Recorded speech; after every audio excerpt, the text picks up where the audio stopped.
Could I call the meeting to order, please? Morena tatou.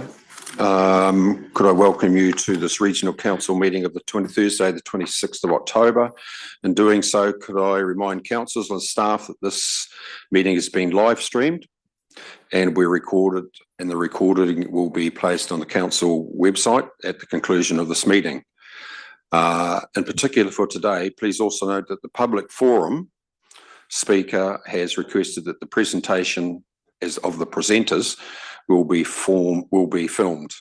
Can I also remind councillors that the present local government decision making affords no protection to councillors, councillor staff or members of the public for comments that are made during the meeting that subsequently may be challenged in a court of law and found to be slanderous. So with those opening comments, could I ask Councillor White to open our hui with a karakia, please?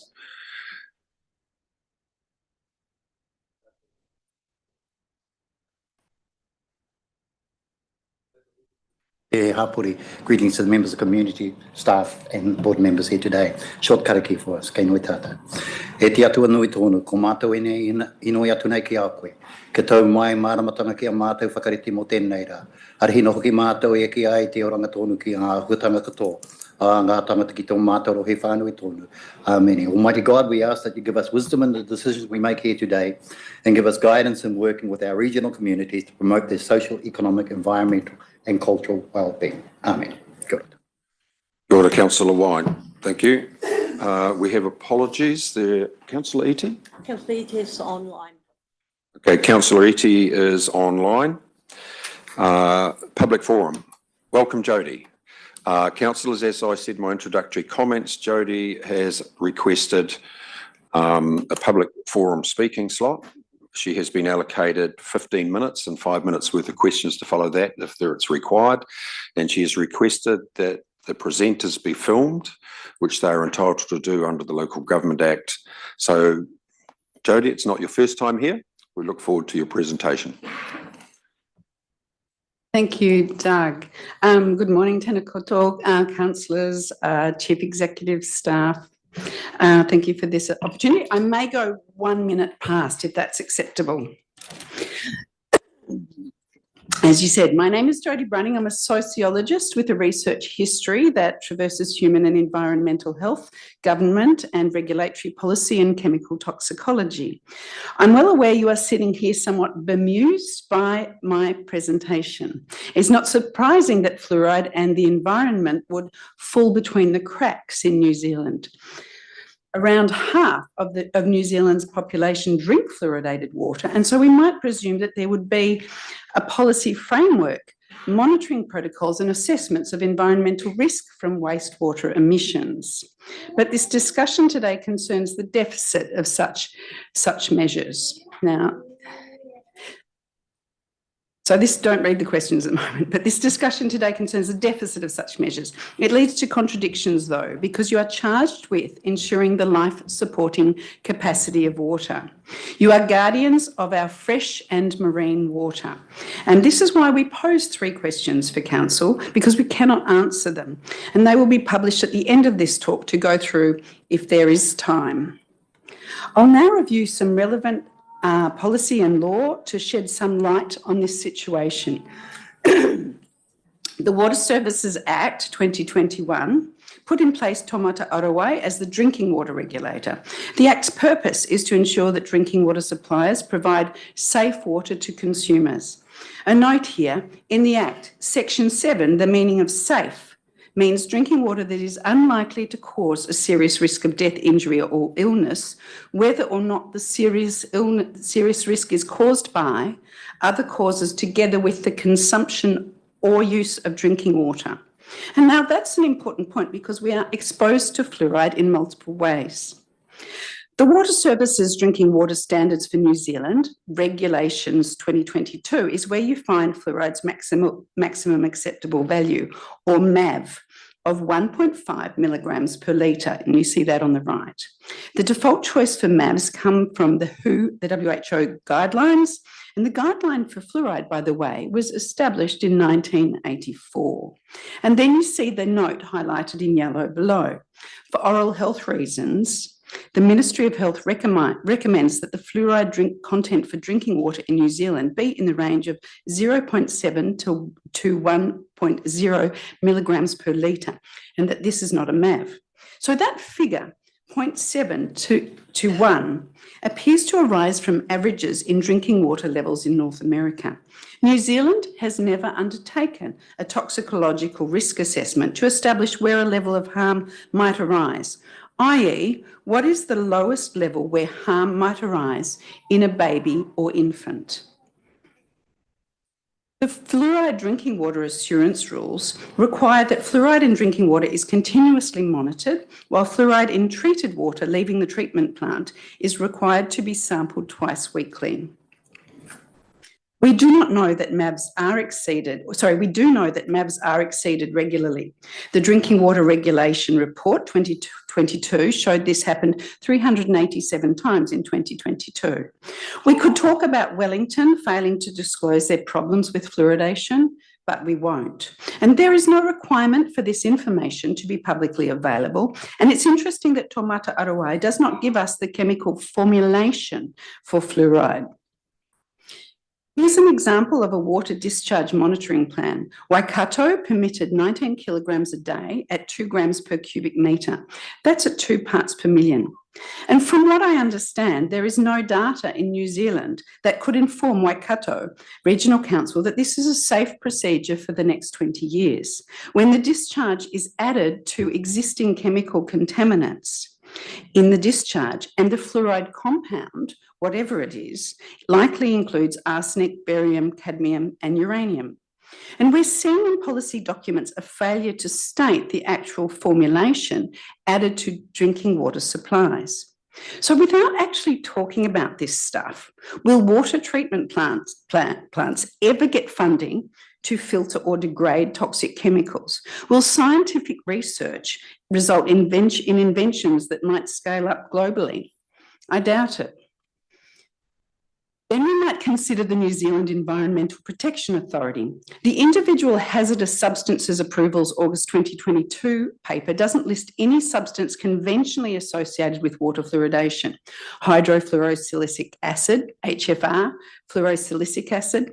Searches under Chemical Classification and Information Database, searches for fluoride or drinking water, and searches under the Has No Application Register or the NZ Inventory of Chemicals come up empty. Now, I'm not aware of toxicological or epidemiological risk assessment by the NZEPA to assess the scientific literature on the environmental and health risk of fluoride. Now, this should include analysis on exposure levels for New Zealanders, and it should consider age stratified risk. This hasn't been done. So there's no testing by the EPA of fluoride in the environment. And the EPA is required to protect the health of people and the environment, and it's also required to take a precautionary stance. So has the EPA blindly ignored the implications of aggregate exposures into the environment with the scaling up of fluoridation? So has ESR undertaken environmental assessments of fluoride? No. And ESR does not monitor fluoride in the groundwater study. So, of course, regional consents go through regional councils who theoretically depend on the EPA for authority in the permitting of emissions, that it is safe. Would civil society presume an environmental analysis would be done for New Zealand and that emissions were being monitored? I think they would. So the Natural and Built Environment Act 2023, the NBEA, is the main replacement for the Resource Management Act 1991. Then NBEA introduces the National Planning Framework, the NPF, which includes environmental limits and targets.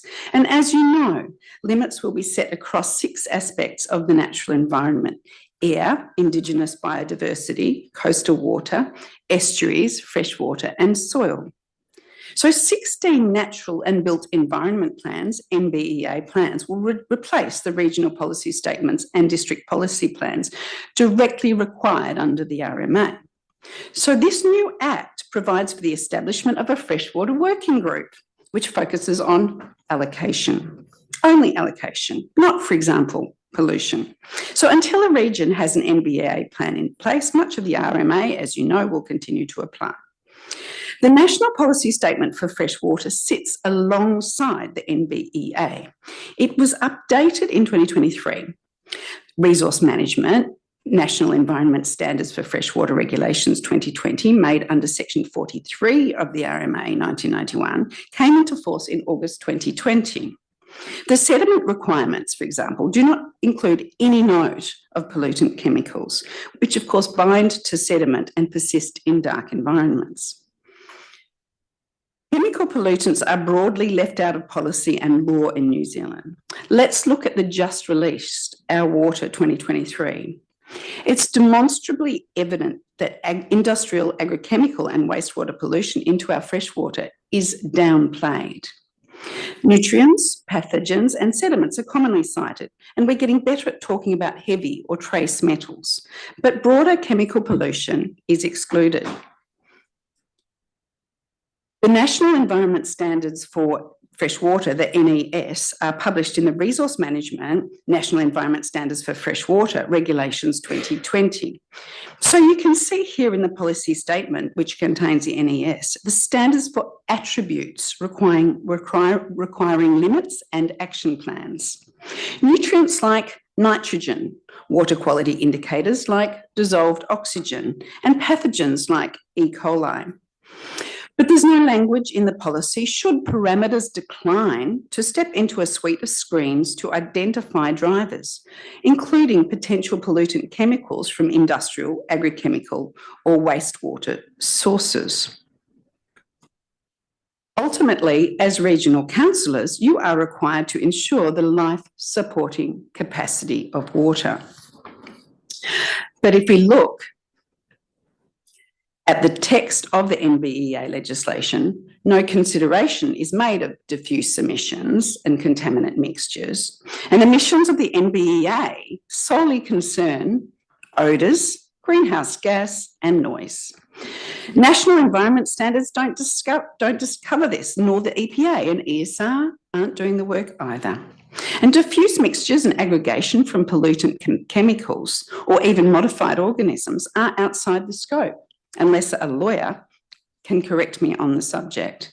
And we're not monitoring, and it is presumed that mixtures of every emission at the level presumed safe will never threaten the life-supporting capacity of water.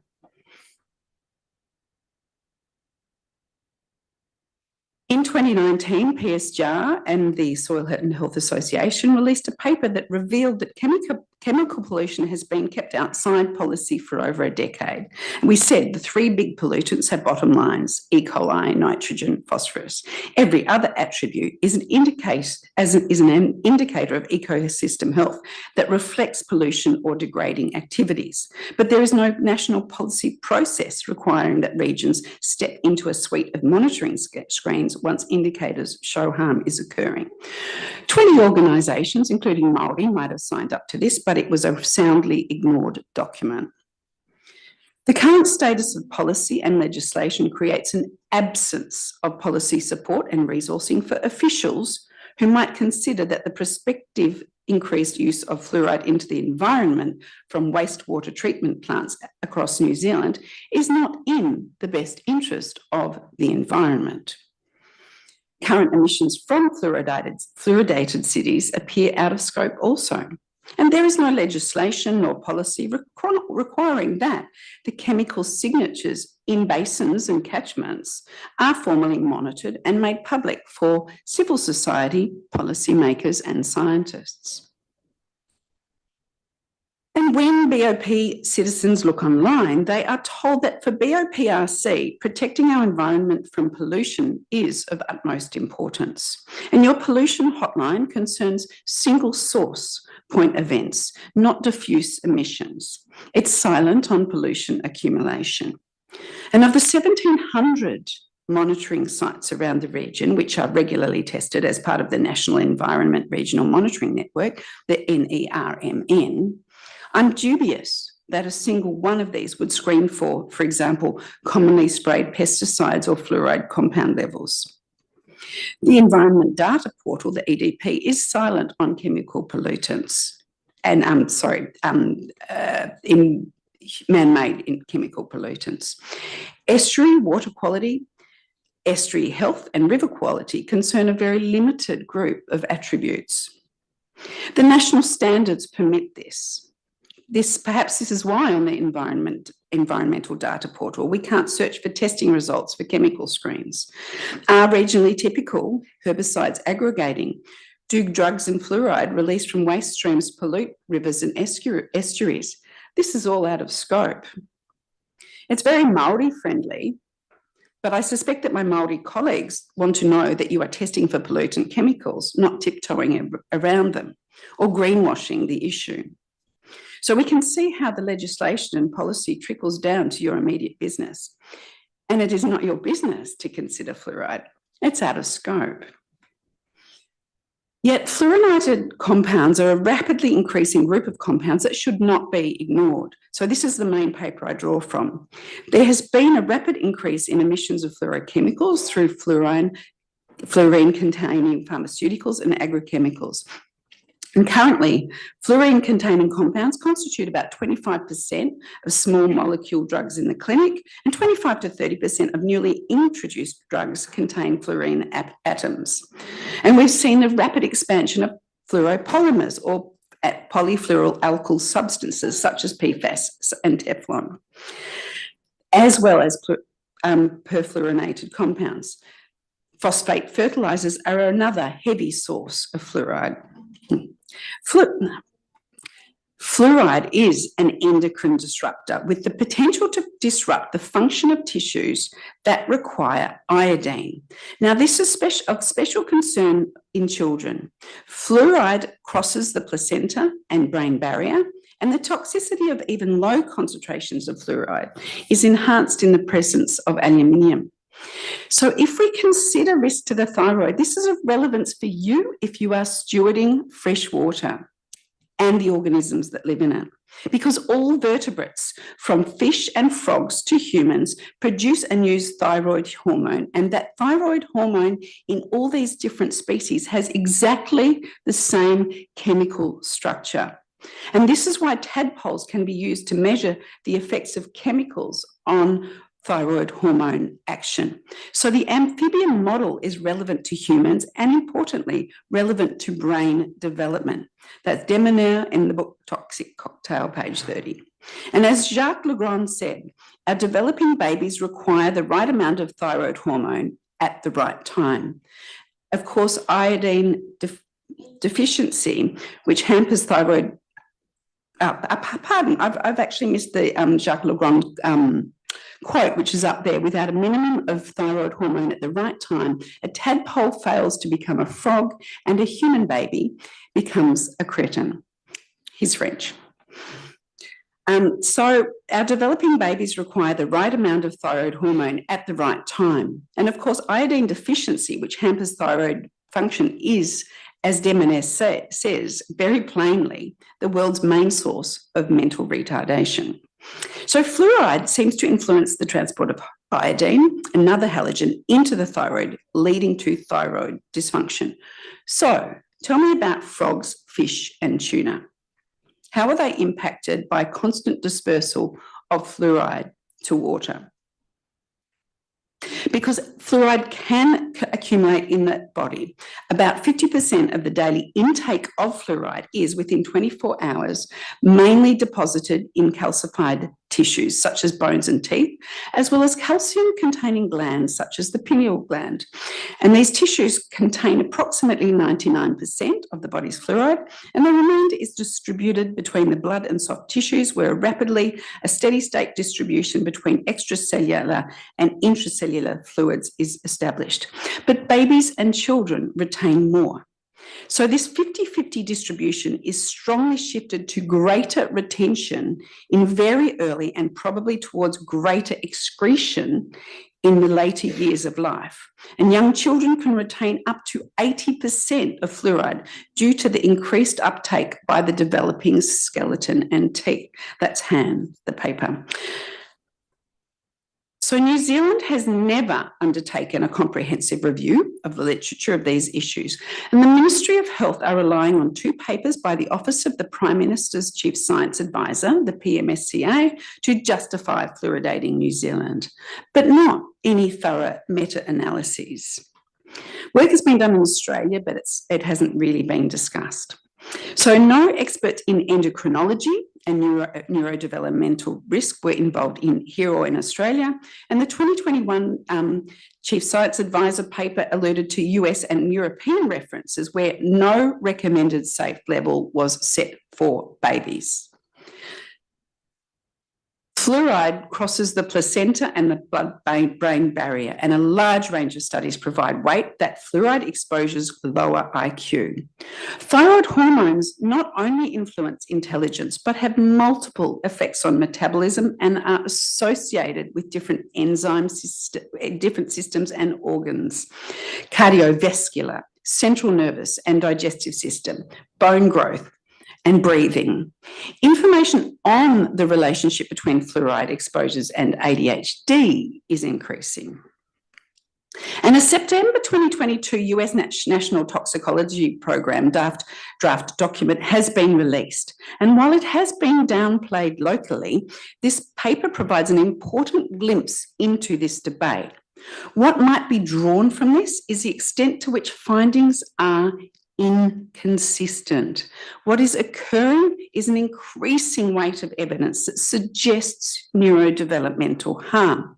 These studies, this body of evidence, can't be easily dismissed when, if we are incorrect, we might end up with a lower proportion of dental caries, but a population shift to the left of lowered IQ, or increased risk of cases of ADHD. So we are all dealing with, PSGR theorise, deficient policies and processes.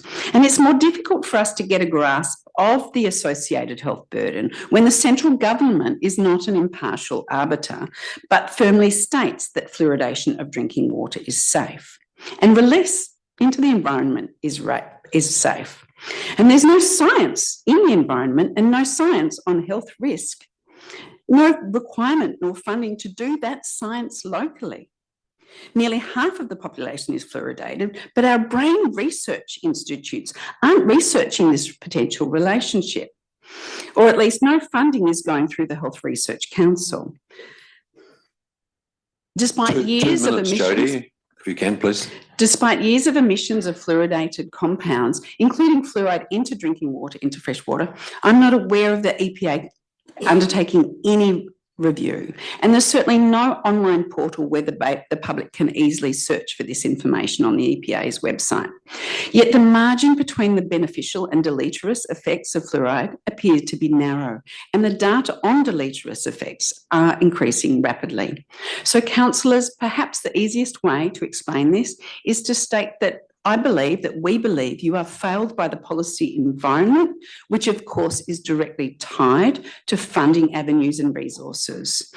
And these policies limit your scope for taking action to fulfil your obligations of policy and law to protect the life supporting capacity of water and to honour Te Tiriti. Thank you very much for listening.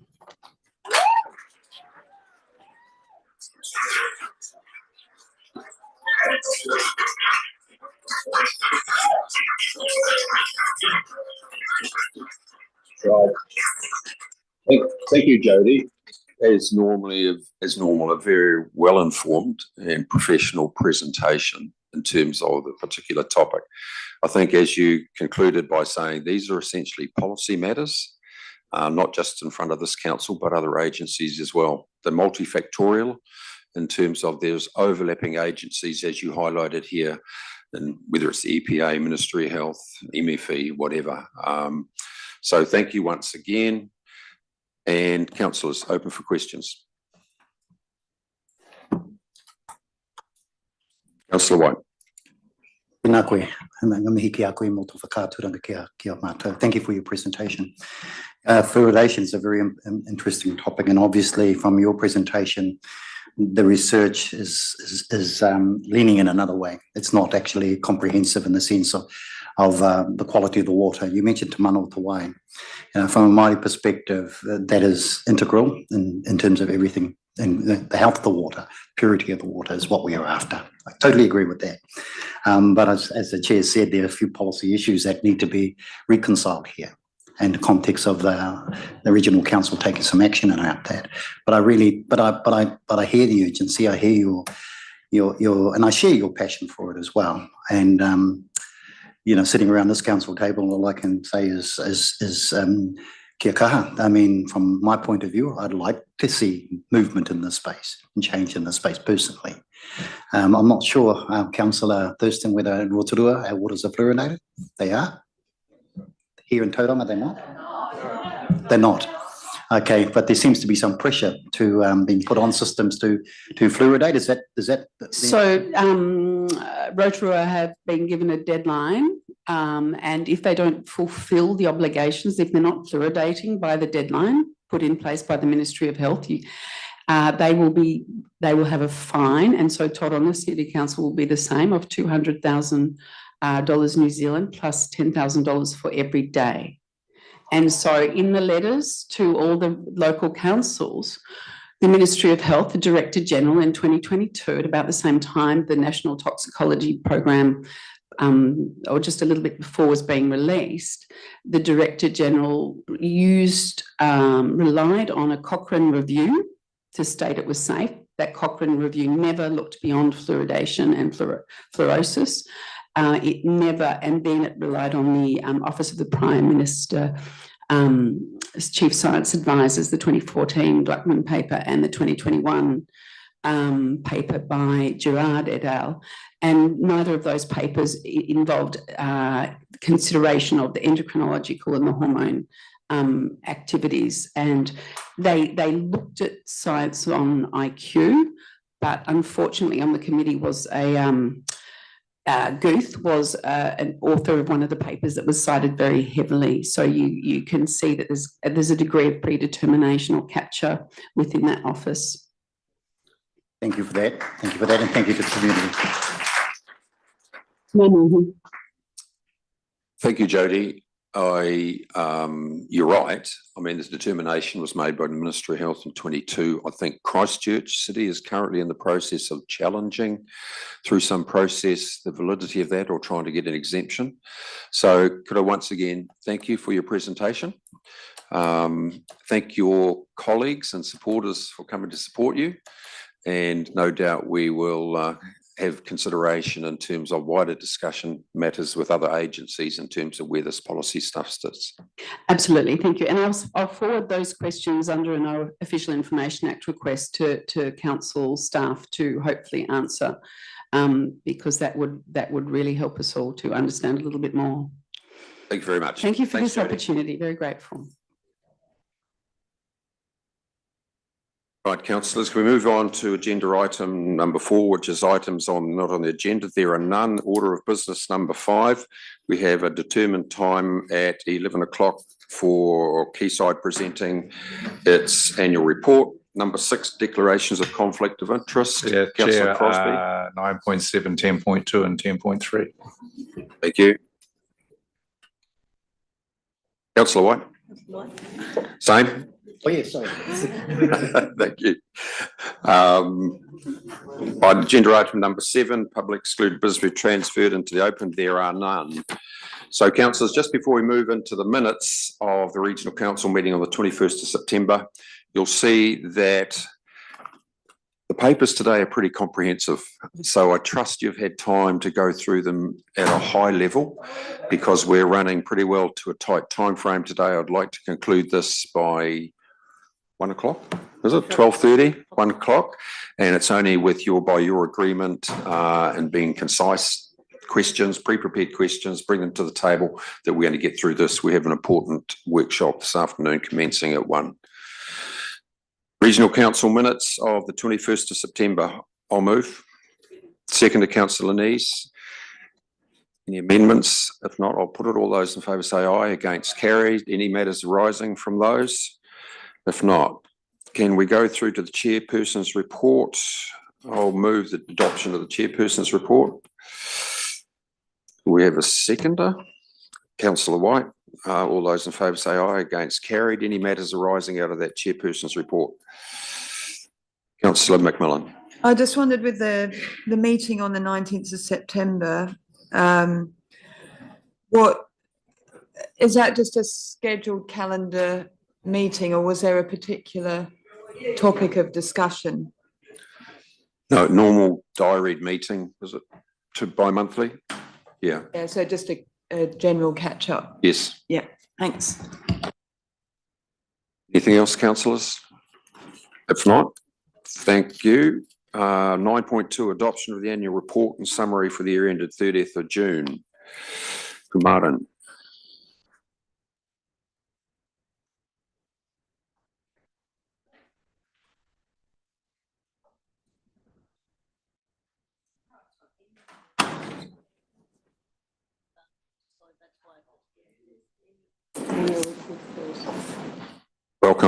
Welcome, Leon.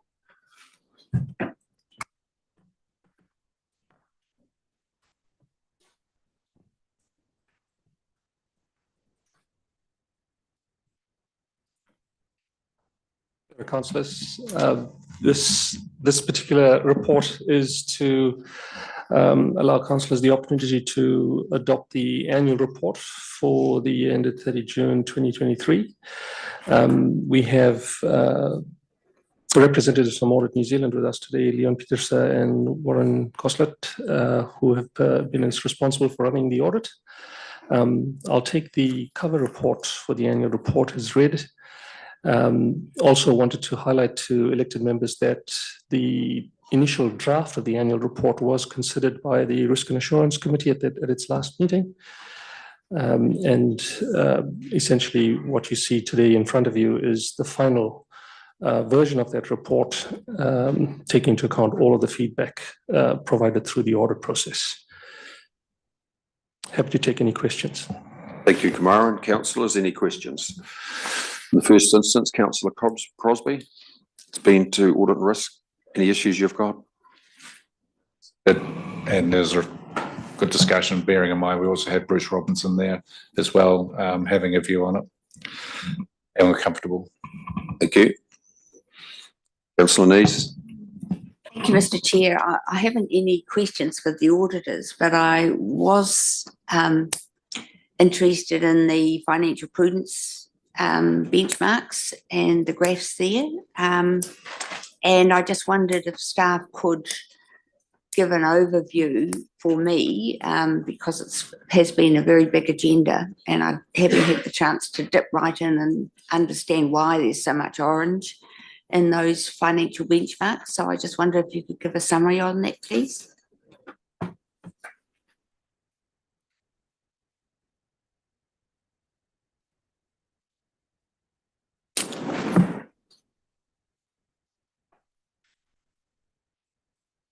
Sorry, Councillor, we're just having a look at the page. 523 of the agenda.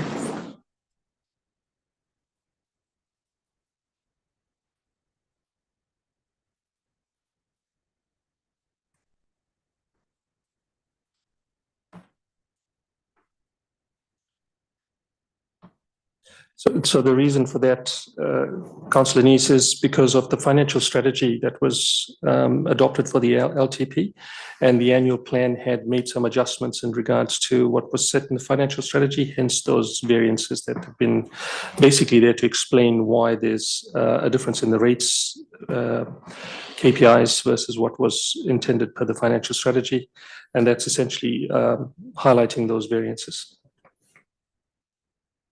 So I'm just concerned that there's a lot of orange. We have not met our financial prudence benchmarks, and I guess want to make sure in our discussions going forward that you're highlighting for us what our likely performance of any decisions we make may be with regard to such financial prudence benchmarks.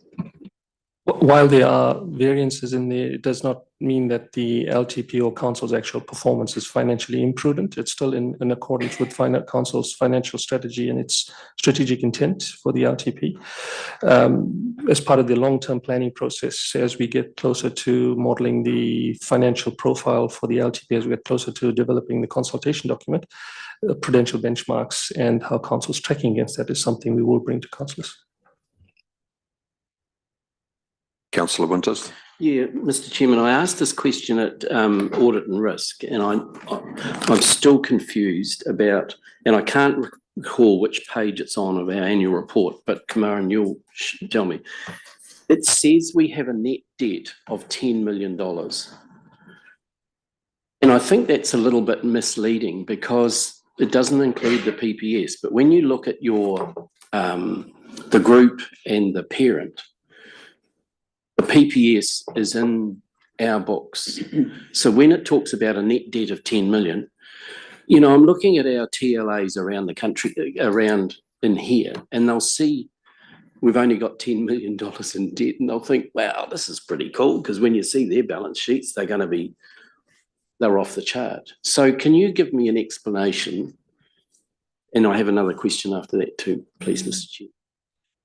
So the net debt, Councillor Winters, is essentially taking council's gross debt, which is what it owes at a group level, and offsetting that with the level of investments that council has as a group. And the net result is essentially your net debt.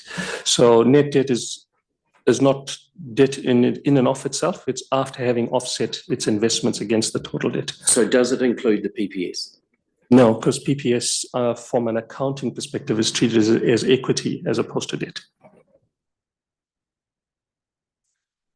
The other question I have, Mr. Chairman, and I was reading the Quayside annual report, is that when we talk about, I think it's on page 177, we talk about our remuneration of directors, and we've got the Port of Tauranga directors and the Quayside directors all grouped together. But then I see the Quayside report on page, the annual report on 234 of our agenda, it's 105 of theirs. It's separated out. So you've got Port of Tauranga directors and their annual salaries, and Quayside, their remuneration. So they're separated out in Quayside, but for us, they're lumped in.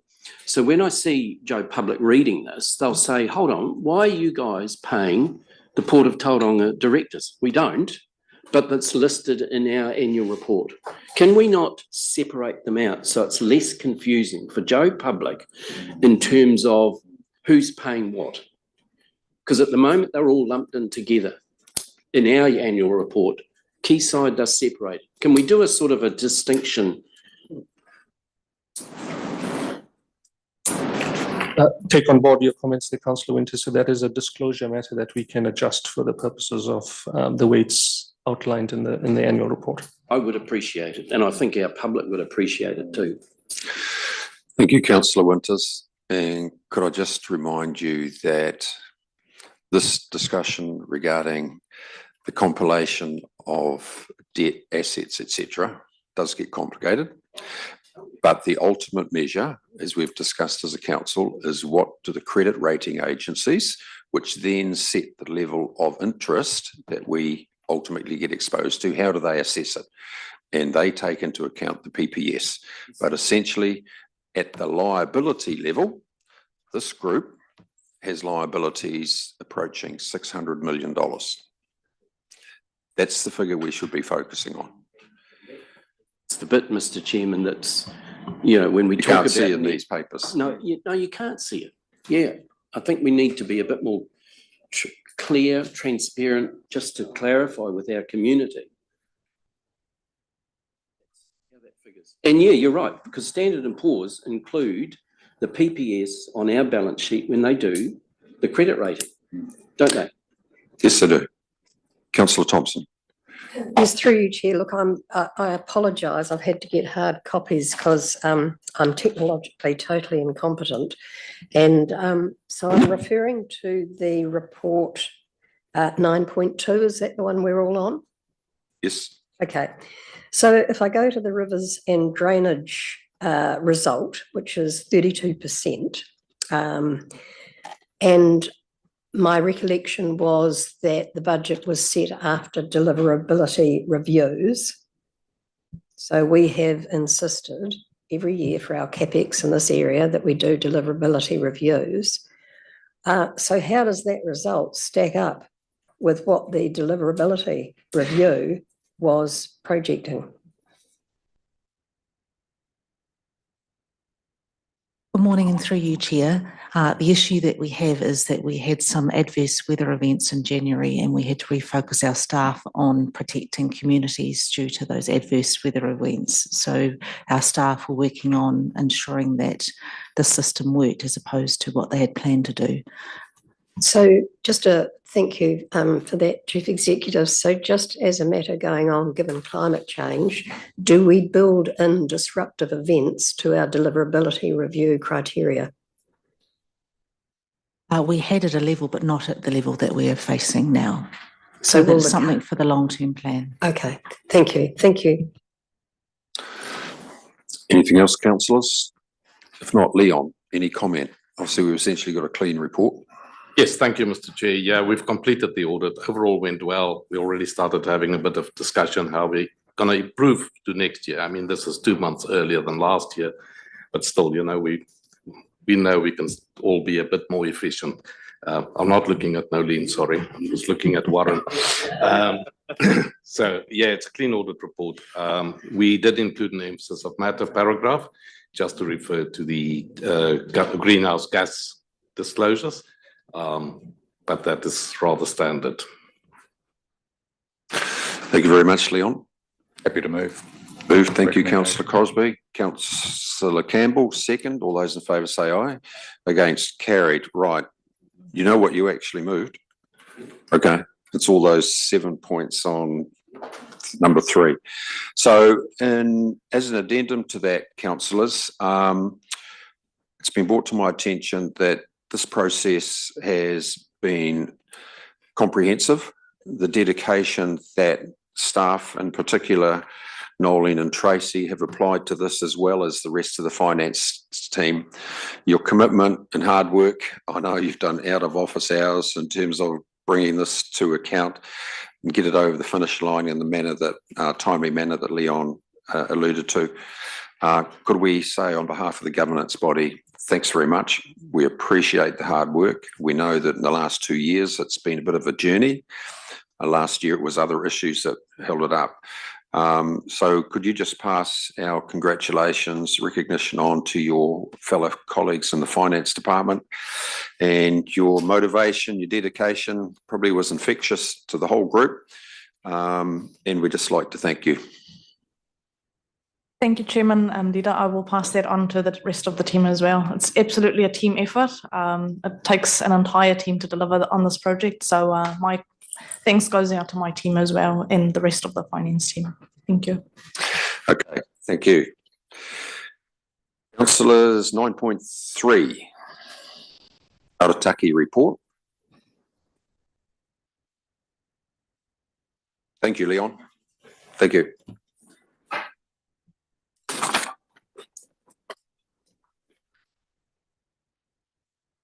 So councillors, this particular report is a pre-seed version of Arataki, just to give you an overview of council's financial performance at an high-level operating level, more in relation to year-to-date performance as opposed to forecast. And the forecasting information will be provided to you in the second week of November on the online insights tool.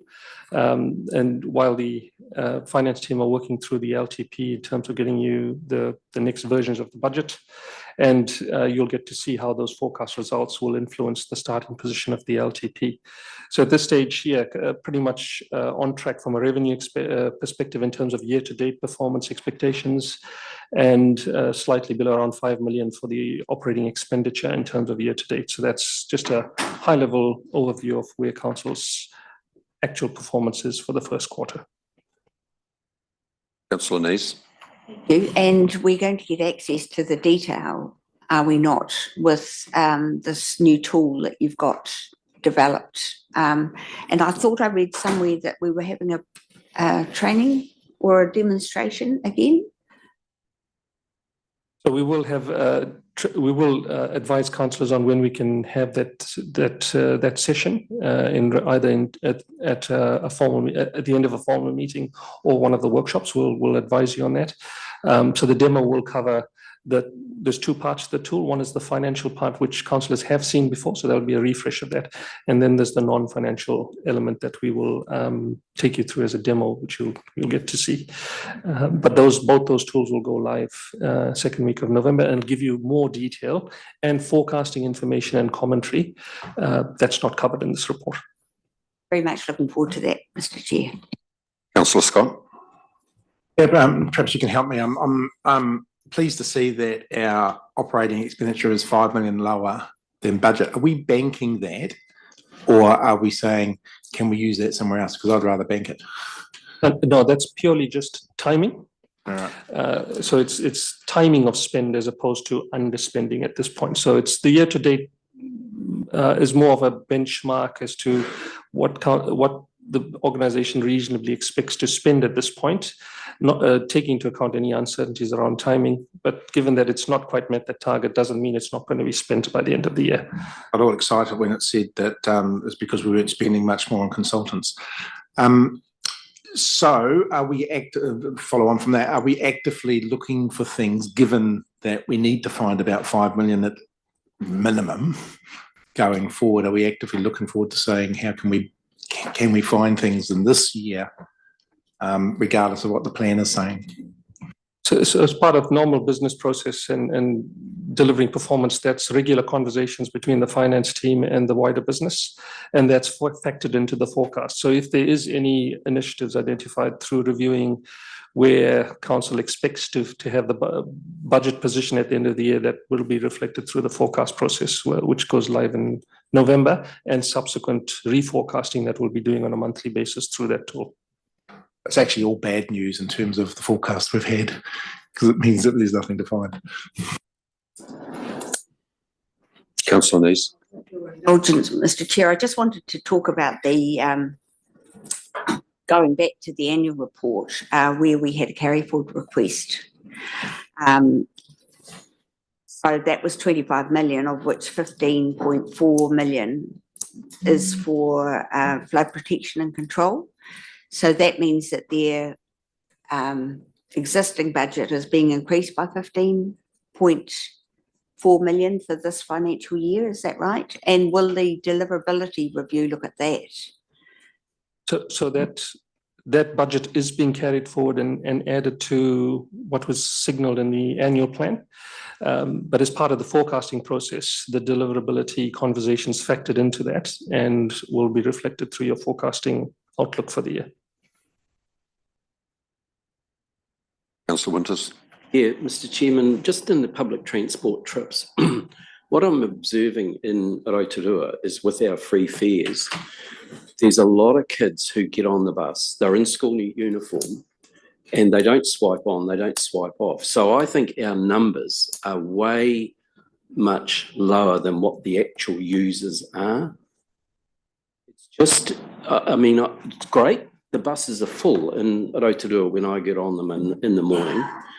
So I think our numbers we are receiving is way under what the actual use is.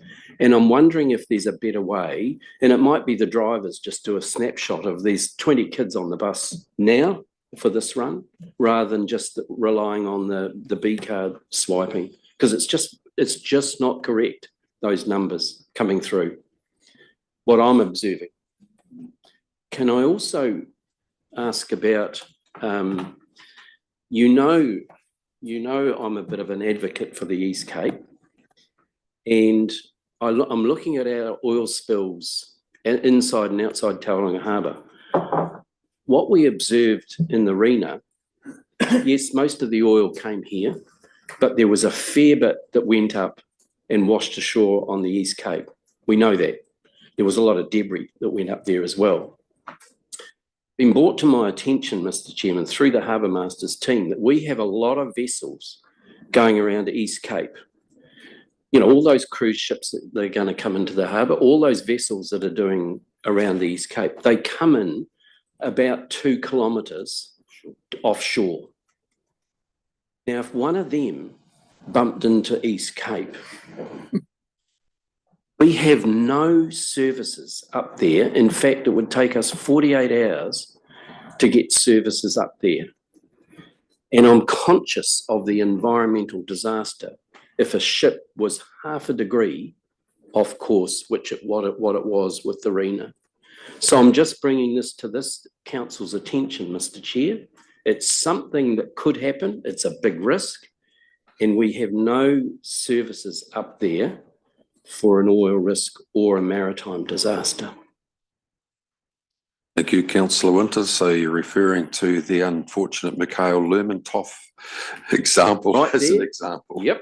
And it could happen, Mr. Chairman. And we've got 111 cruise ships cruising around this summer, 5,000 people on board, and we are, I won't go on. You know what I mean? We do. Councillor Crosby. Very good point, Councillor Winters. To that end, having spoken at the Bring Back Our Beaches documentary on 3 occasions, I took the time to consider the independent report from Maritime New Zealand post the Rena. In that report, which is very good, there were a whole range of recommendations. So I've actually written it on a personal basis to Maritime New Zealand, asking them what they did not do with regard to those recommendations. So how it works in New Zealand is there are 3 tiers of oil spills. You know, there's a local one that BOTI is responsible for, there's tier 2, which we're responsible for, and there's tier 3, which Maritime New Zealand are responsible for. So I am still concerned, probably as you, Councillor Winters, and probably all of us, that the country does not have the capability and the capacity to deal with another incident, even less than the Rena. So I await that response, and when I get it, we'll share it and see what is required to motivate it. Maritime New Zealand themselves, in my view, are grossly underfunded. It's done through a levy system, and it's not designed. My inquiry is not designed to. It is designed to seek what we are as a nation in terms of capability and capacity, and what our international assurances are now, because they were grossly underinsured from an international perspective. And also there is an issue around debris as well, which Maritime New Zealand doesn't particularly come under. It's more MFEI, as I understand, toxic substances. But you're right, as a nation, are we better prepared as a result of what happened to the Rena, or are we not? Thank you, Councillor Crosby. Anything else, Count Kumaran? I've actually got a quick message from the transport team in relation to Councillor Winter's comment about the bus take up. So the transport team are anecdotally aware of the issue of school children not tagging on and off buses, and staff are always looking at ways to educate our customers to use the B card properly, as collating accurate data supports the efficient transport planning. So that was just a quick response from the team. It's a good thing to see full buses, Mr. Chairman. You know, whether they're paying or not paying, you know, well, they aren't. We're subsidising them. But I think we need accurate data somehow, and the B card's not delivering. Thank you, Councillor Winters. Okay, councillors, can I move the resolution, which is essentially receiving the Otatia report, noting that the Bancorp report will be dealt with in confidential. Councillor Nees, second. All those in favour say aye. Against, carried. Thank you. 9.4, delegations. It's Rachel, just a question here. It mentions in the executive summary here that this will be going to strategy and policy in October. Is that the wrong date? Should that be November? I'm pretty sure it's going to, is it the 31st of October meeting? Is it? Okay, it's fine. Yep, so that will be a report that I think just goes through some of the wider implications of the legislation. Okay. Thank you.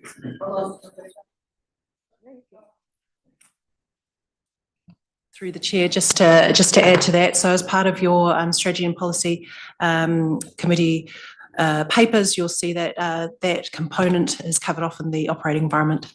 Yep. Okay, so at the last council meeting, we brought just a handful of delegations to council and said there'd be some more.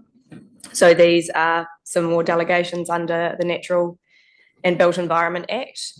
We're conscious that there is a bit of uncertainty post the election around what's going to happen with this piece of legislation, but it is still law and it will be law at least for the next few months, I would imagine. So what we've done is we've just highlighted particular powers and functions that we think might be used by council in the next kind of 4 to 6 months, and they are able to be pulled out of the delegations manual if that legislation is repealed or substantially amended.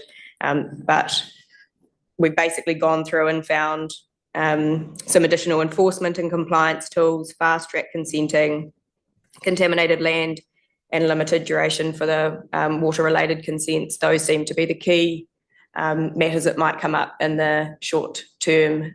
So seek delegations to staff in relation to those. Happy to answer any questions. Thank you, Rachel. Questions? Councillor Neese? Just about the delegation to apply to the Environment Court or District Court for an order revoking or suspending resource consent for non-compliance. Is that any resource consent? We think it is. And it's for non-compliance since the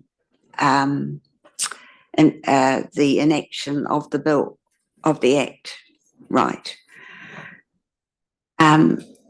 I'd be interested to get a report sometime whether the staff would consider doing that on some of our consents. Very big call, particularly for some of our, for example, water, metropolitan water, wastewater treatments. So it's there, it's a tool. I think it would be quite risky to be able to use it, but it may be something that we might want to use in future. Yes, I agree. It's probably a very last resort option for serial offenders. Happy to move. Thank you, Councillor Crosby. Seconder, Councillor McMillan. All those in favour say aye. Against, carried. Thank you, Rachel. 9.5 Local Government Funding Agency Annual Report for the year ended 30th of June 23. Just in reading this, councillors, I don't know whether you've been through in detail, but a quick perusal of this, I was quite surprised, Stuart, at the level of LGFA interest rates going forward right through to 36. You know, they were sub 7, I think, wasn't it? Just sub 7, Matt, which doesn't augur well for the equities market, I think, Andrew, in terms of what the alternatives are, but that was quite high. Any question? Oh, Mark, sorry, carry on. Councillors, yeah, this is essentially just highlighting the actual performance for the company for its financial year end 30 June, and essentially having met all but one of its performance targets, and its operating profit being marginally lower than what was set out in the statement of intent, and that's predominantly due to the company's philosophy of borrowing long and lending short as a conservative approach to manage rising interest rates and uncertainties in the economic environment. And at this stage, that's the philosophy they will continue to manage in the foreseeable future.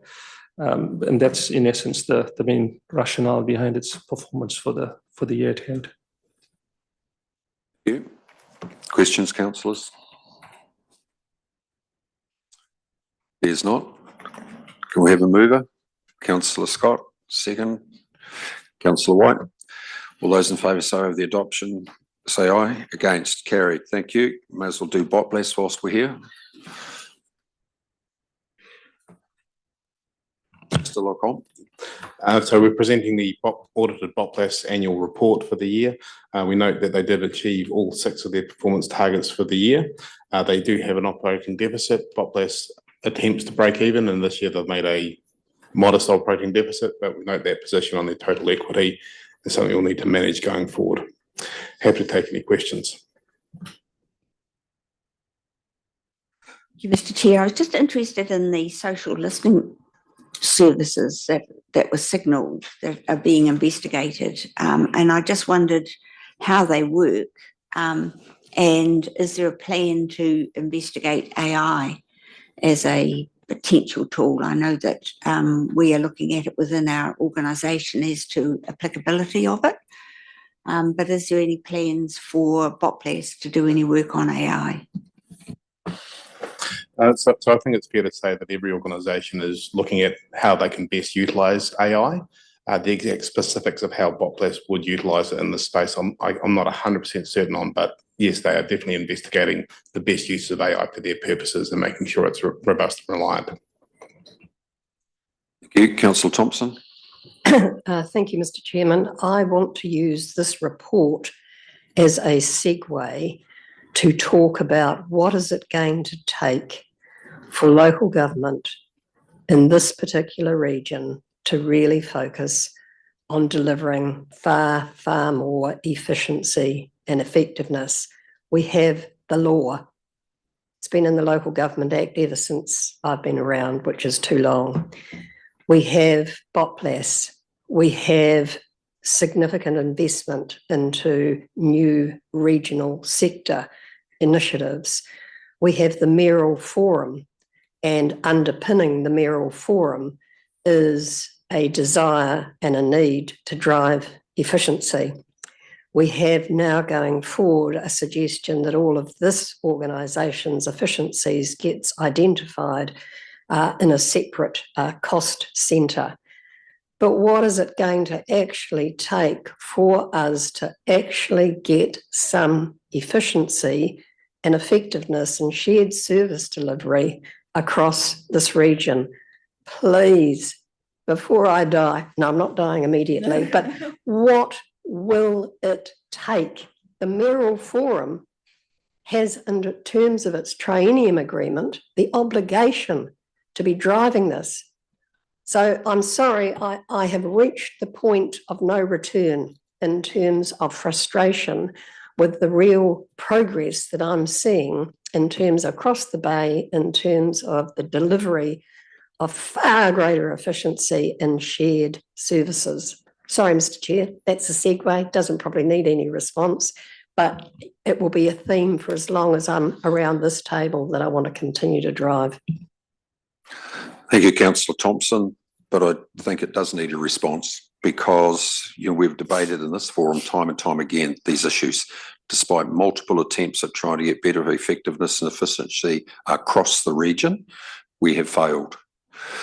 There is currently in play another initiative that's going to be presented to the mayoral forum, whenever it is, that I'll get Fiona to speak to. That's revisiting this again. The initial feedback from the consulting group is there is not an appetite for these discussions to proceed in terms of challenging the autonomy in terms of the comprehensive list of functions that people have got. So, Fiona. Thank you.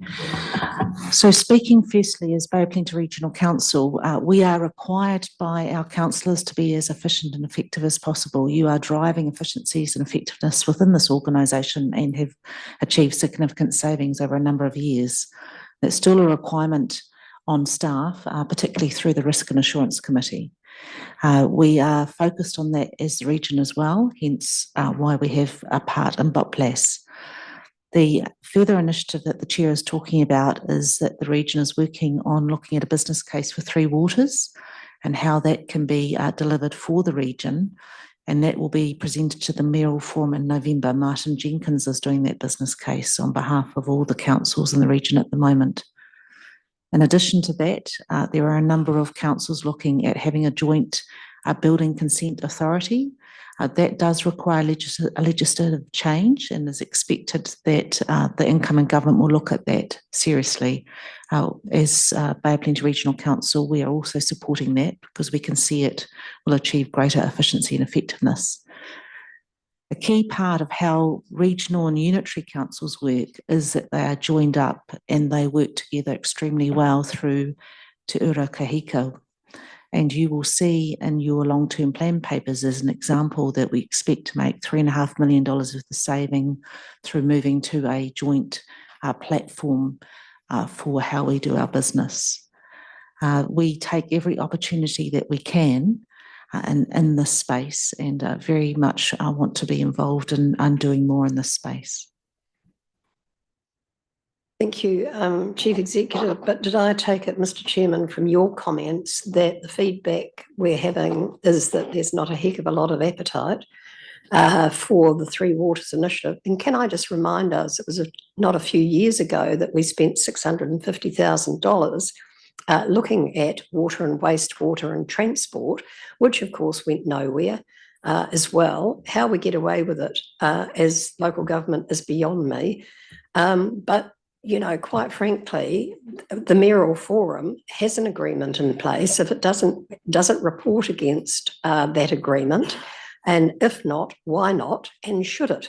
So sorry, I just, you know, it's not business as usual. It can't be. And, you know, we need to drive it. So I'd really like to see something happen. We'll keep you up to date with where we get to with the paper done by Mark and Jenkins, but essentially it's a revisiting of some of those initiatives in the futures report. So we're trying again. Councillor Von Duddleson. Thank you, Mr. Chair. Look, our chief executive is a director of this organisation, and I would like her to come back to us in one of her briefings to tell us, to give us an indication of a way forward for this, because I think that, you know, I'm still optimistic that Boplas it has already given us some substantial savings, but I think we're only just touching the surface of its capability.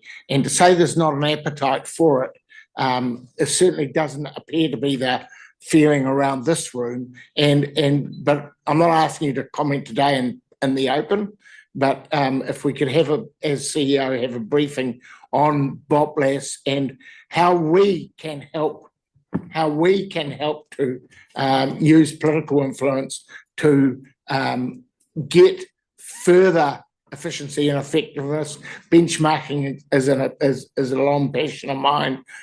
We've made a little bit of progress, not enough in my view, but this is where Boplas, I think, can be really helpful. And so I don't want to give up on there's not an appetite for this. I think there is a huge appetite, and I think all councils, actually councillors around the whole region, actually want the same thing. So we've got to find a way to actually break the cycles and get past that initial great game we got with insurance, et cetera, and actually expand it. Thank you.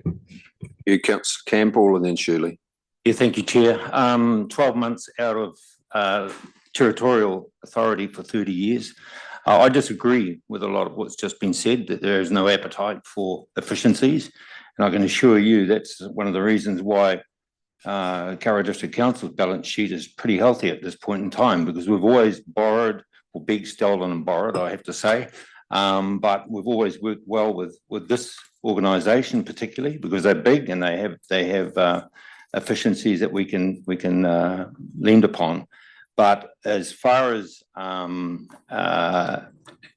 health, the healthy appetite for efficiencies, there's a little bit of, and Chair, I hope you're going to back me up on this, there's some personality clashes within the Mayoral Forum at times, and that can always lead to inefficiencies for some councillors. So that's got to get over and done with. But I can assure you, Councillor Thompson, I've been around this game for as long as you have too, and there is a appetite for efficiencies. You've got to, otherwise we're not going to be here for very much longer. Good on Kawarau. Yeah, thank you very much for that. Thank you. Thank you, Malcolm. Yeah, I'll support you. I think I'd have to say that it's in this current triennium, the dialogue, especially in the east, is a lot better than what it was in the past. And Kawarau has always been very independent, and the relationship that we've had with Kawarau in particular is probably the best of any of the entities in the Eastern Bay. Chair, could I just say also that it has never offended me when you and the CEO have had to come down and give Kawarau a bit of a caning at times. But I've always used that as a positive and very, very helpful. So thank you very much for that too. Thank you. Councillor Shirley. Thank you, Chairman. Yes, I was a bit disturbed by sort of the view that there's not an appetite for it, because what I hear from everywhere is that there is an appetite for it. So where is the problem? And, you've got governance and operations. So where is the blockage is my question. Is it pushback from staff and patch protection? Because if it is that, then it's got to be driven by governance through the CEOs to make it happen. And I wouldn't have thought it was a difficult task. It's a question of identifying those topics that need sorting out, and for the governance bodies to give their CIOs directions to make it happen. That's how a business would do it. And we just shouldn't dismiss it as no appetite for it. Well, I've been here for a while now, Councillor Shirley, and despite multiple attempts, as Councillor Thompson says, the Futures Report, which we did in 2015, highlighted issues around at least have a discussion about collaboration, working together, driving efficiencies, effectiveness. It was road maintenance, it was waste, it was wastewater, and there might have been one other. And despite that report saying there was the opportunities to get more effective and efficiency on behalf of the ratepayers, no one wanted to do it. Chair, can I just make a point on what Councillor Shirley brought? I totally agree with him. I think the patch protection is within the organisation, not necessarily from the governance side, but there's a lot of CEOs that don't like to be told. And I might be stepping out of line, but it doesn't worry me. They don't pay my wages. So you're exactly right.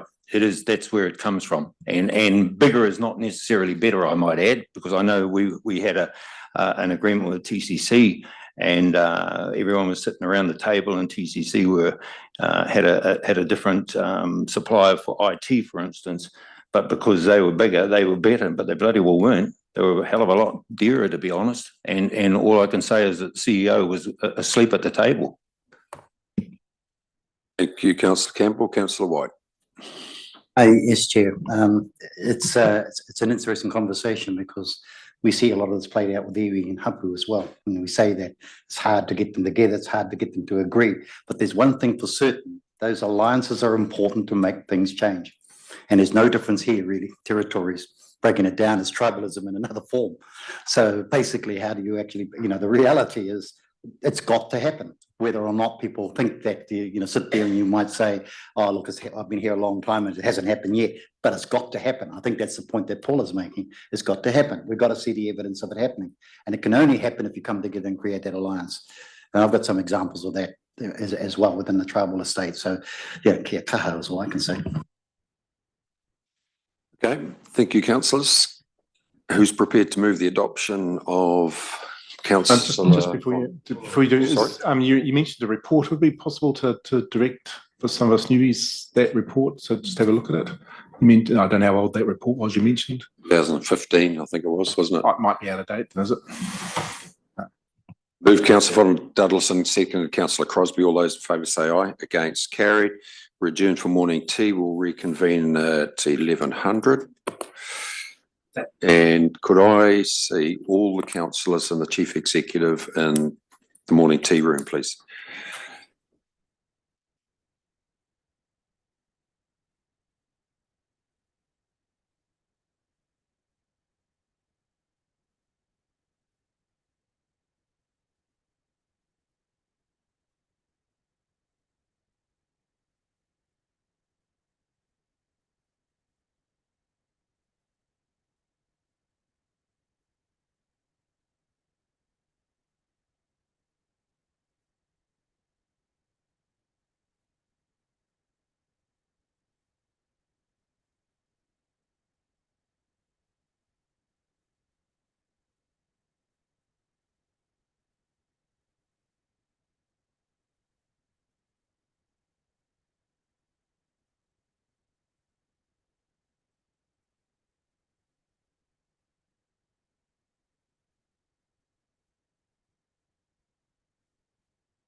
Okay, thank you, councillors. Can we reconvene? Welcome, Lyndon.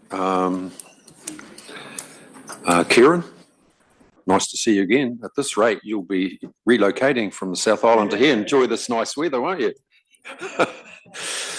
Okay, we're dealing with Quayside Group Tuamoana Trust annual reports. Morena tātou, just allow me to again introduce my colleagues. David A. Coloni, who is our General Manager of Finance, Kieran Horner, who is our Chair of Audit and Risk, and Brendan Barnes, our Chief Investment Officer. So delighted to be able to present an overview and an update on the Quayside annual financial statements for for the financial year ending 2023. First thing I would like just to add is, you will recall at the last meeting there was some feedback around getting the formatting of our numbers correct, and I just want to acknowledge the support and the collaboration that's been shown by the council executive to get that into a state that we're now all happy with, and going forward that will be the presentation style that will now be adopted. So I just want to acknowledge my colleagues in the regional council. So we'll just kick off with the Port of Tauranga. So I think it's very important just to get in behind the numbers before we start talking to that. So the business is starting to normalise post-COVID as global supply chains start to resume some level of normality. The Ruakura Inland Port, I was very delighted to see the first trains turn up at the port. Clearly with an old role that I had, it's good to see that we're now starting to take some freight. So I think it is important just to acknowledge though that the Ruakura Port is a joint venture between Tainui Group Holdings and the Port of Tauranga that does not encapsulate the full logistics estate. So that is very much ring fenced to the port itself. We do have a port AGM tomorrow, where there are several decisions being tabled, one with the re-election of Chairman Doug Leader, the director fee pool increasing, and also the Auditor General being reappointed as an auditor of the company. As we all know, we are still waiting for the Environmental Court decision in respect of the berth extension, and the port automation processes underway with the vendor selection taking place. And the very positive component to that is, as we alluded to in our last presentation, is the positive improvement in carbon emission and ESG principles that the port has been particularly focused on in recent years. So just to get in, just to talk through the numbers. So while the $117 million NPAT was a $6 million increase, it was at the lower end of the analyst range on performance. This was evidenced by a very strong first half performance, but a weaker second half performance. And the weaker second half was largely impacted by our domestic and global economic conditions, and things such as logs, kiwi fruit, dairy, meat, all were impacted in terms of volumes, but we also saw quite a considerable drop in import volumes as well coming into the country. So that the container volumes did fall by 5%, but despite these challenges, the Port of Tauranga did declare a 15.6 cents per share dividend, and that was an increase from 14.7 in 2022. Now hand over to Kieran. Yeah, so the audit process, the port published their accounts to the NZX on the 25th of August, which meant that we should have been publishing our results on the 1st of September. Unfortunately, we were only able to publish preliminary results due to the audit being delayed, and we published final results on the 18th of September. It was an unmodified audit opinion. Yeah, pretty disappointing with regards to that delay in audit, given the amount of work that the QHL and Audit New Zealand team had put into streamlining that audit over the last 3 years. So, you know, there had been quite a bit of work put into the interim audit and processes to streamline that, but unfortunately, in the final days leading up to the audit deadline, the audit was delayed and then delayed, you know, a further couple of weeks, which was pretty disappointing. We do have a debrief meeting coming up with the Auditor General. We had that scheduled for a couple of weeks ago, but the Auditor General has delayed that meeting. I think he shares our frustrations with the disappointing performance in the audit and is wanting to do a bit of further work before we debrief on that. But we will be debriefing and looking to streamline the audit next year so that we're not in this difficult position again next year. So whilst that audit process was disappointing, the board are satisfied with the quality of the financial reporting and the end unmodified audit opinion.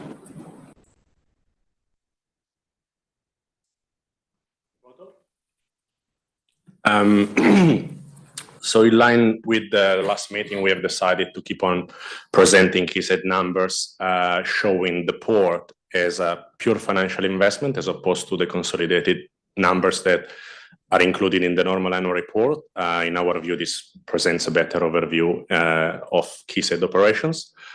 For 2023, we have generally performed operationally in line with budget.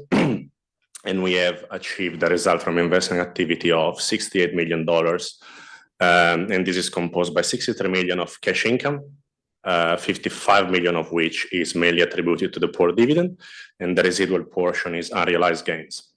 The unrealized gain portion is made up by a good performance of our listed asset portfolio, which is offset by a $7.7 million markdown across our property portfolio, which is mainly derived by increasing interest rate and widening of yield, together with a 1.8 million impairment that we took on PF Olsen, which is one of our biggest direct private equity investments. And this is mainly due to the depressed log prices and China demand. When we go to based on these numbers, what we can say is that we have distributed around 88% of our operational cash flow in 2023.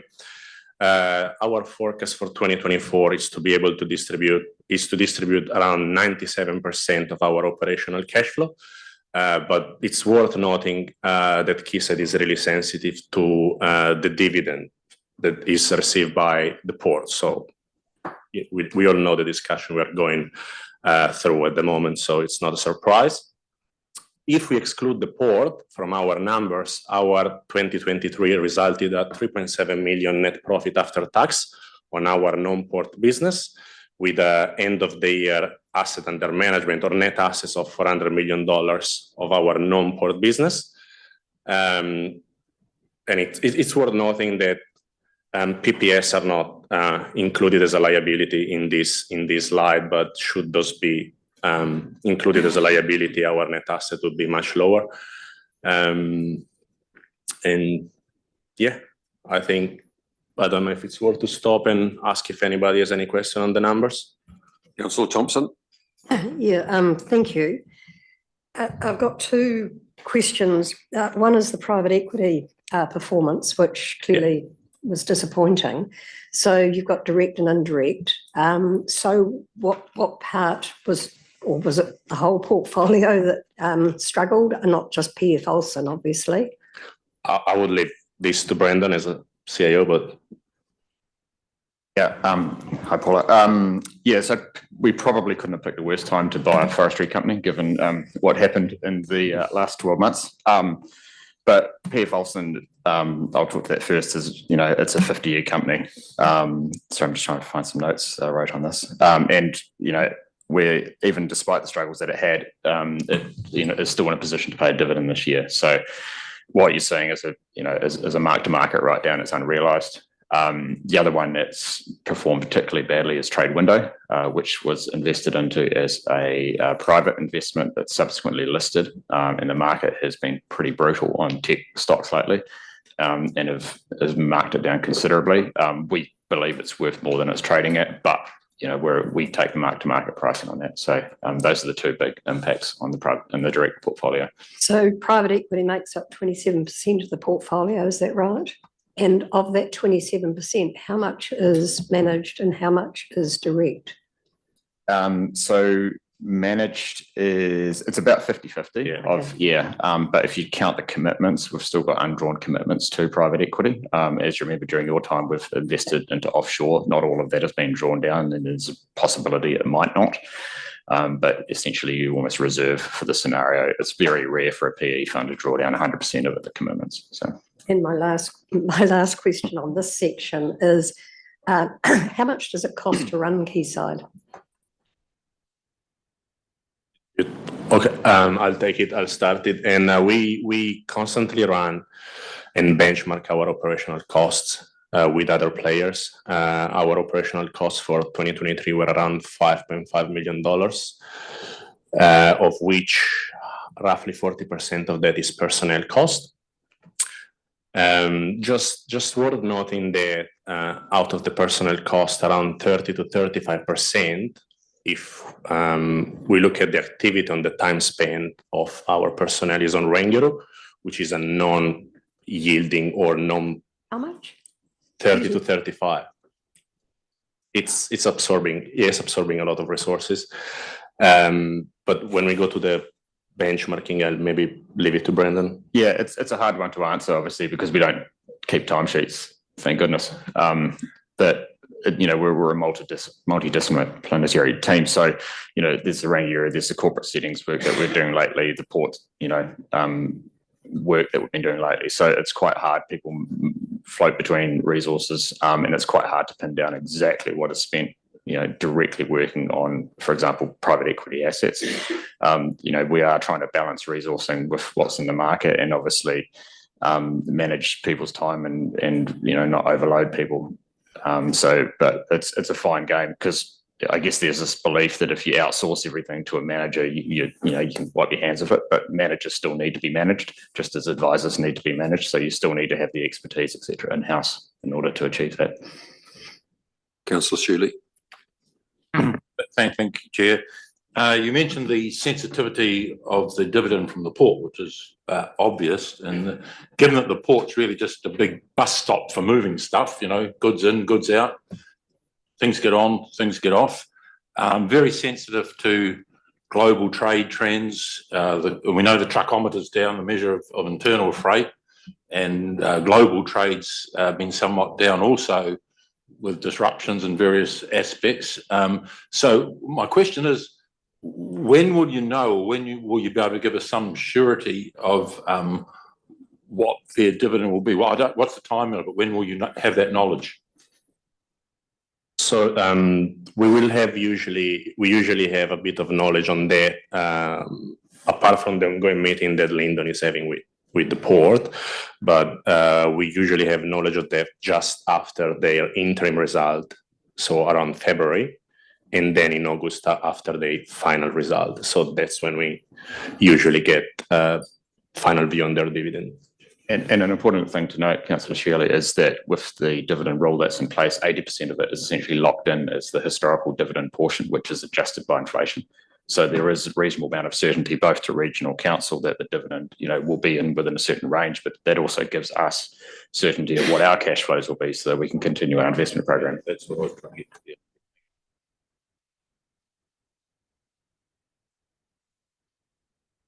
Carry on, Lyndon.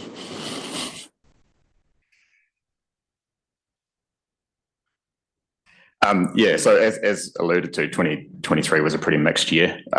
Listed portfolio performed really strongly, but rising interest rates and inflationary pressures, which has been felt right throughout the economy, have taken the shine off quite a lot of things, in particular the real asset portfolio, which again, a lot of the downturn there you can see is just mark-to-market re-rating as a result of cap rates and interest rates going up.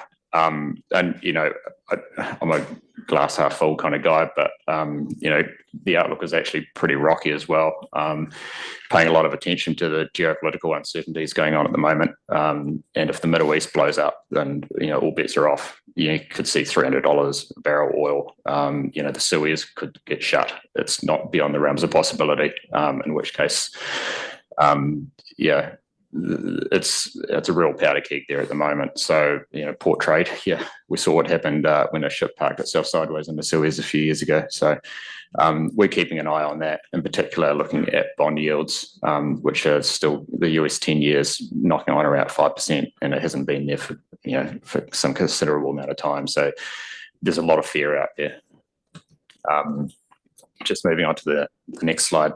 Tuamoana, which is, you know, a good news story amongst all of this. It's tracking along its benchmark quite nicely. It's fully deployed at the moment and is currently yielding around about the 5% benchmark, which is good. We are thinking of making a slight adjustment to the SIPO with regards, because we are just about at the cap of the bond allocation within the SIPO of about 30%. But we continue to see some very, very good bond issuances coming to market. And we think this is around about the peak of the interest rate cycle. If not, we feel like we're near there. So if we can increase that SIPO to get some more allocation, you know, we're seeing Auckland Airport bond today come out, it's about 6.25. So we're happy to keep gobbling those up. And even if it's just a hold to maturity type scenario, you know, we're all better for it. Before I go on to the next slide, was there any questions of Brendan from a portfolio perspective? Councillor Winters. Sorry, Mr. Chairman, just going back to the, you talked about the Environment Court decision re the Stella Passage. Has the port been given any indication when a date? Is it before Christmas or after Christmas, or you have no idea of when a decision will be made? Sorry. Yeah. I just read a report this morning that, you know, the markets are waiting for a report, and it's frustrating for potential investors. Okay, we don't know. Councillor Nees. You're obviously been investing in new assets. We've had some really good announcements lately from you. Are you able to tell us how much the equity portfolio grew from your purchases over the past period, not through growth, i.e. existing assets that have grown, but purchases that you've actually added into the portfolio? Not at hand. We can probably try and get that number. There's a lot of ins and outs. It'd take quite a lot of time to work that one out, because we do think on a total return basis. I'm just sort of thinking, you know, a ballpark figure. I don't want an existing, you know, a very detailed figure, but, you know, well, we bought this and we bought that, and it was yeah. What I probably could tell you, Councillor Nees, is that we, you know, especially during your tenure at the Quayside board, we were overweight equities consciously, and we, you know, we've got the returns from that and the reward from that. What we have been doing is lately is funding these acquisitions from those equities. So we've been liquidating listed equities and purchasing, for example, our stake in the Crossing, which was a direct result of sales and some of our other investment activity lately. In fact, all of it has been come from liquidating specific overweight positions in the listed equity portfolio. Helpful. Carry on. Rangiuru Business Park clearly being the one of our most significant projects. I thought it was just really important to continue to update the council on our progress. So we are on target to deliver titles in the first quarter of 2025. We have $70 million of capital committed to date. A significant amount of soil has been moved, and it is pleasing to say that our winter construction season has probably been as good as our previous summer construction season, strangely. As you can see, the interchange beams have been installed, and we are continuing to invest into our relationship with Mana Whenua. I think the other key components which worth me sharing is we do have 60 to 70 million dollars worth of contracts out on the market for 5 to 6 different tenders, being civil, wastewater and the likes. We have had quite an incredible amount of interest in those contracts. So I think if you probably went back 2 years, we were chasing contractors. Now that more than taking our calls, they're ringing us. So that's meant there's some quite good price tension, and we're just working through that over the next couple of weeks in terms of the placement of those tenders. So some very good progress out at Rangiuru. Councillor Thompson. Yeah, through you, Chair. I probably should know this, but has the board considered Rangiuru as a special purpose vehicle? Yes, we have. So certainly part of the future proofing conversations, that there is consideration around how best to structure Rangiuru going forward. So yeah, there is certainly a lot of thought going into that at the moment. Just if I can intervene, in the past we've also did an exercise to spin off all the real assets that we had within QPL, which is the vehicle that holds Rangiuru, in order to reach this outcome. So currently it already stands as a separate SPV because we wanted to isolate the project within the group. We are looking into how that can become maybe, the setup can be slightly different through the future proofing, but it's already separated in an SPV. Councillor Von Dellison.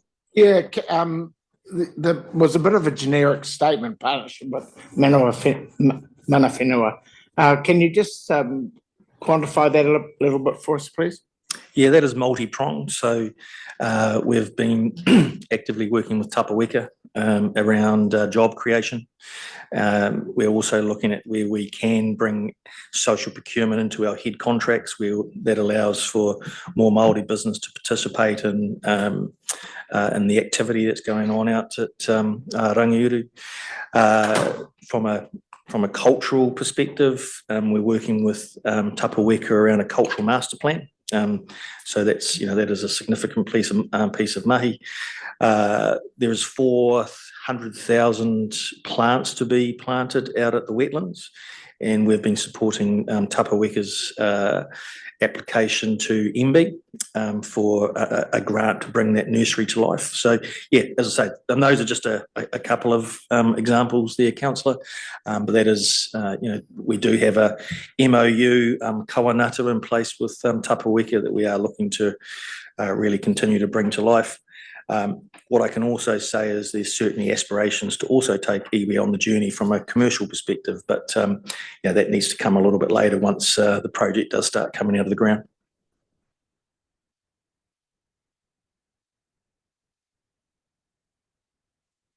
Is that it, Lyndon? One more. One more slide. We have started this year to have a look in depth into climate-related risk and opportunities, not only because we are driven by the law, but because we think it's effectively a substantial risk arising from the market. Our plan is to produce an initial voluntary report before our first year of obligation, which is 30 June 2024, and we are aiming to have a first draft report by the end of November this year. Hopefully, it's revealed quite an effort. It's a very complex exercise, but what we want to point out is that the report will be just a natural outcome of something more meaningful that we want to do. We don't want just to report for the sake of reporting, but the reporting needs to show what's our thinking behind climate change and climate risk and opportunities that are characterizing our portfolio. Councillor Neese. Have you adjusted your SIPO for climate, more climate friendly equities? For example, I mean, do you still fuel companies, etc.? Not yet. So at this stage, the vast majority of the work has been performed to understand where we are, what's our situation. We have done an extensive, and we are still doing an extensive job in understanding what are the physical risks and the transitional risk, but also the opportunities which are linked to our portfolio. As we may know, the main ones will flow up from the port anyway. Once that will be clear, then we will take a step forward to understand how we then can approach a transition plan and then how to act in our day-to-day.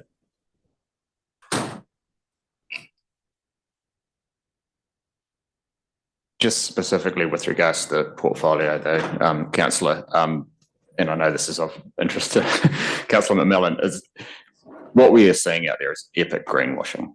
And we're treading very carefully about trying to, up our credentials here without, any evidentially basis to do so. And I've got a great stat here because out of 253 funds that switched to an ESG focus in 2020 in the US, 87% of them rebranded by adding the names or words sustainable, ESG, green, or climate. Yet none of them changed their stock or bond holdings. So this is what we're up against. If we're going to claim it, we're going to make sure it's there. So, yeah. Just on the greenwashing, it's also linked to the liability on board members and board of directors to sign off on specific statements. And there are a lot of cases coming out also from Australia, which are proving so. So that's why we're trying to pay attention to what we state. And finally, given the topic, I think it's just important to highlight several of our assets, which some will be known to you clearly around Rangiuru, but others which comprise part of our wider portfolio. Spring Sheep, that has been an investment where there is a level of conviction. It is certainly a growth play. For those that know farming, sheep milking is an emerging industry. There is quite significant reduction in nitrogen leaching. So we think from an ESG perspective, there is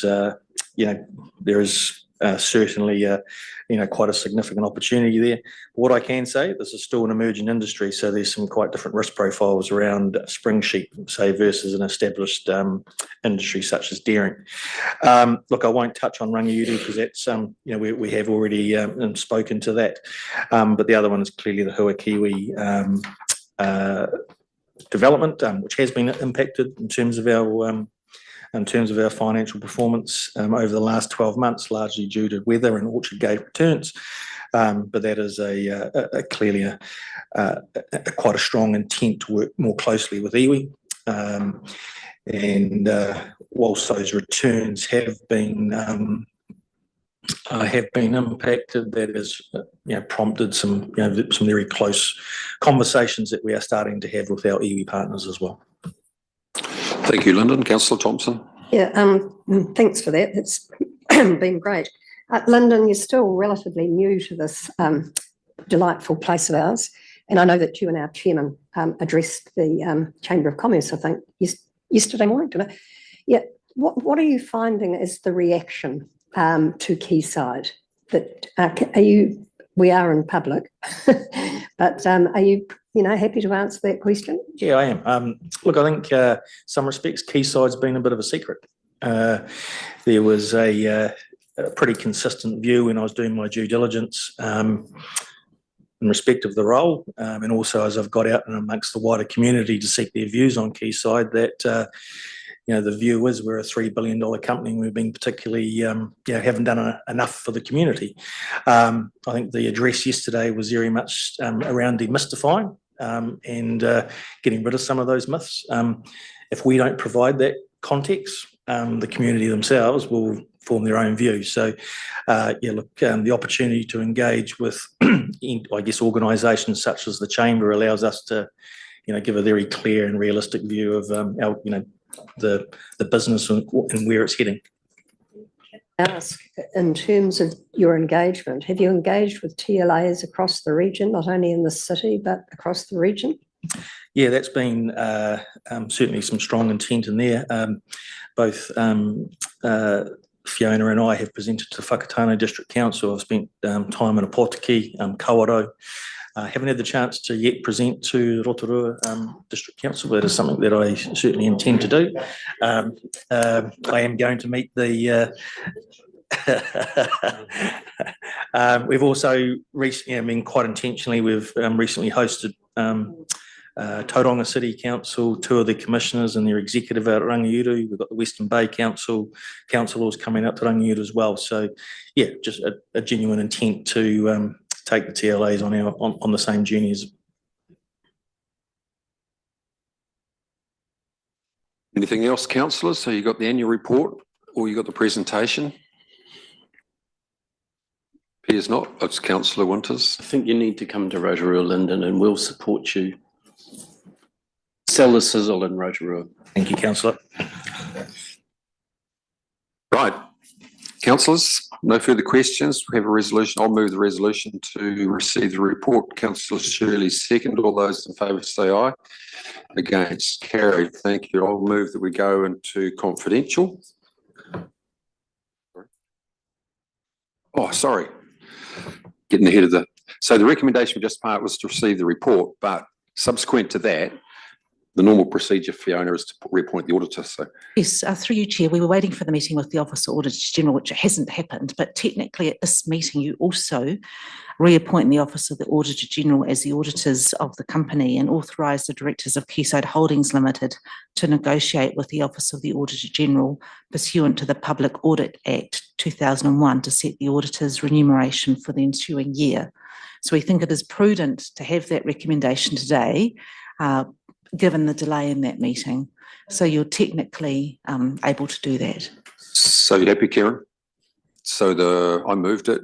Councillor Shirley, you happy to add that to the recommendation? So I'll revisit the recommendation, including that. All those in favour say aye. Against, carried. Thank you. I'll move we go into confidential. Seconded, Councillor Von Duddleston. All those in favour say aye. Against. Chairman, just a moment. I believe Quayside is staying on. Are you so if we can just add that to the resolution formula? It's, yeah. So if you just want to stay there, Karen. We're going to deal with 10.2.